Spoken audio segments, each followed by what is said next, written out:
ಕರುನಾಡು times ಚಾನೆಲ್ನಲ್ಲಿ ಸುದ್ದಿ ಮತ್ತು ಜಾಹೀರಾತು ನೀಡಲು ಈ ನಂಬರ್ಗೆ ಕರೆ ಮಾಡಿ.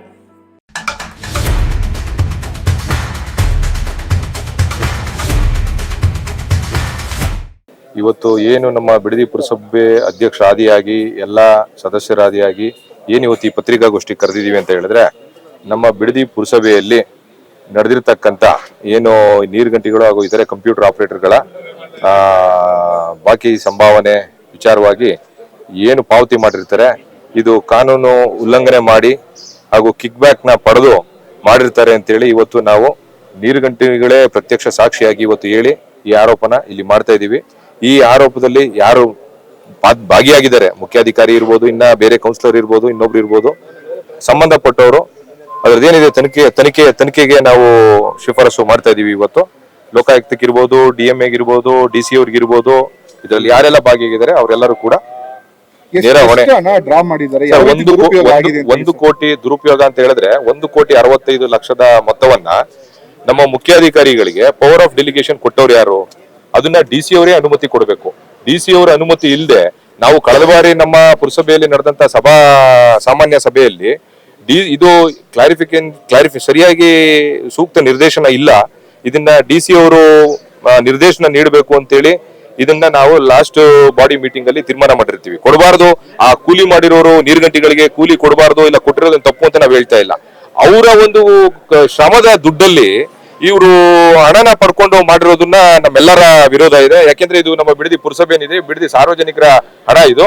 ಸೊ ಹಾಗಾಗಿ ನಾವೇನ್ ಹೇಳ್ತೀವಿ ಅಂತ ಹೇಳಿದ್ರೆ, ಇದರಲ್ಲಿ ಯಾರು ಭಾಗಿಯಾಗಿದ್ದಾರೆ ಅವರು ಕಾನೂನು ಕ್ರಮ ಇದ್ರೆ ನಮ್ದೇನು, ಇದ್ರಲ್ಲಿ ಏನು ಕಾನೂನು ರೀತಿ ಇದ್ರೆ ಕಾನೂನು ರೀತಿ ಇವ್ರು ಮಾಡಿದ್ರೆ ನಮ್ದೇನು ಇದರಲ್ಲಿ ವಿರೋಧ ಇಲ್ಲ.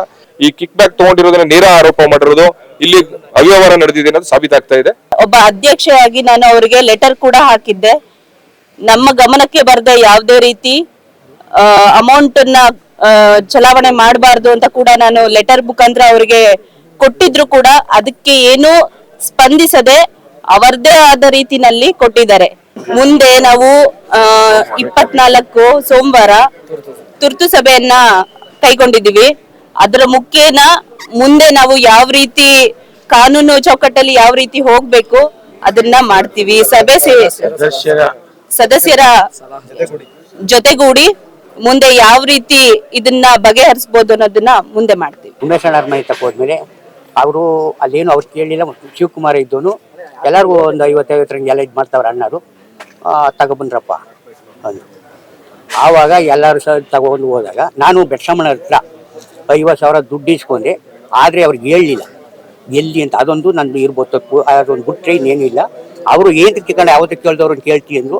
ಬೇಕಾಯ್ತು ಕೊಡಿ ಸ್ವಾಮಿ ಅಂದೆ, ಇಷ್ಟೇ. ಅವ್ರು ಕೊಟ್ಟರು, ನಾನು ತಗೊಂಡೆ. ಆಮೇಲೆ ಇನ್ನೂ ಅನೇಕ ಜನ ಏನು ಮಾಡಿದ್ರು, ಅವರು 4-5 ಜನ 7-8 ಜನ ಸೇರ್ಕೊಂಡು ನಾನಿಕೆ ಚಿಕ್ಕಣ ಅಂತ ಹೇಳಿ ನನ್ನ ಮುಂದಕ್ಕೆ ಸಿಕ್ಕಿಸಿ 55,000 ದುಡ್ಡು ಕೊಡ್ಸಿದ್ರು ಸರ್.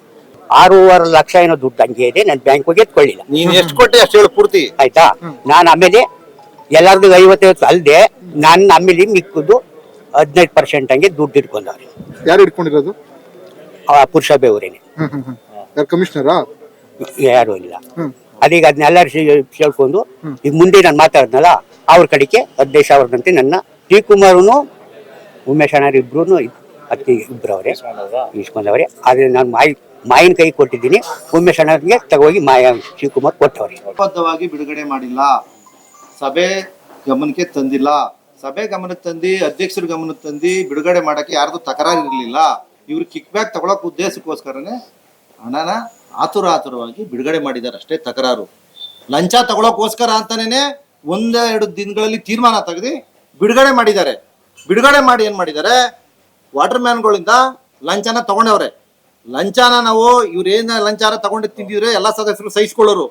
ವಾಟರ್ ಮ್ಯಾನ್ ಲಂಚನು ತಗೊಂಡು ತಿಂದವರೆಲ್ಲ ಅನ್ನೋ ಉದ್ದೇಶಕ್ಕೆ ಇವರು ಎಲ್ಲಾ ಸದಸ್ಯರು ಇದು ಸರಿ ಇಲ್ಲ, ಇದು ಎಲ್ಲಾ ಅಧಿಕಾರಿಗಳು ಗಮನಕ್ಕೆ ಬರಬೇಕು, ಲೋಕಾಯುಕ್ತರ ಗಮನಕ್ಕೆ ಬರಬೇಕು, ತನಿಖೆ ಆಗ್ಬೇಕು ಅನ್ನೋದು ಎಲ್ಲರ ಉದ್ದೇಶ ಇರ್ತದೆ. ಎಷ್ಟು ವಾಟರ್ ಮ್ಯಾನ್ ಸರ್ ನಾವು ಕೊಟ್ಟಿರೋ ದುಡ್ಡು ಅಮೌಂಟ್ 50,000 ಕೊಟ್ಟಿದ್ದೀವಿ. ಎಷ್ಟಕ್ಕೆ?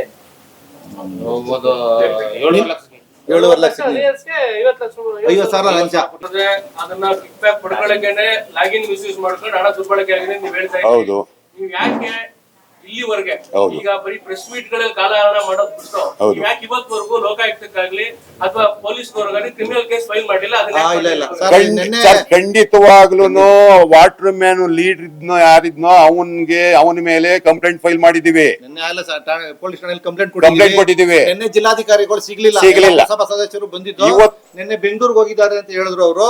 ಅದಾದ ನಂತರ ನಾವು ಲೋಕಾಯುಕ್ತ ತನಿಖೆ ಕೊಡ್ಬೇಕು ಅಂತ ಅಂದ್ರೆ ಒಂದು ತುರ್ತು ಸಭೆ ಕರೆದಿ ಅದನ್ನ ಅಜೆಂಡಾ ಮಡಗಿ ಅದನ್ನ ಈ ತರ ಇದ್ ಮಾಡ್ಕೊಡೋದು ಬೇಡ, ಅದನ್ನ ಎಲ್ಲಾ ಸದಸ್ಯರು ಒಪ್ಪಿಗೆ ಪಡೆದು ಲೋಕಾಯುಕ್ತ ತನಿಖೆ ಮಾಡಿಸ್ಬೇಕಾ ಇಲ್ವಾ ಅಂತ ಹೇಳಿ ತೀರ್ಮಾನ ಮಾಡ್ಕೊಡೋಣ ಅಂತ ಹೇಳಿ ಸೋಮವಾರ ತುರ್ತು ಸಭೆ ಕರೆದವ್ರೆ ಅಧ್ಯಕ್ಷರು. ಕೌನ್ಸಿಲರ್ ಹೆಸರು ಸೇರಿಸಿ ಕೊಡ್ತೀರಾ ಅಥವಾ ಏನು ಸರ್? ಖಂಡಿತ ಎಲ್ಲ ಕೌನ್ಸಿಲರ್ ಸೇರಿಸಿ.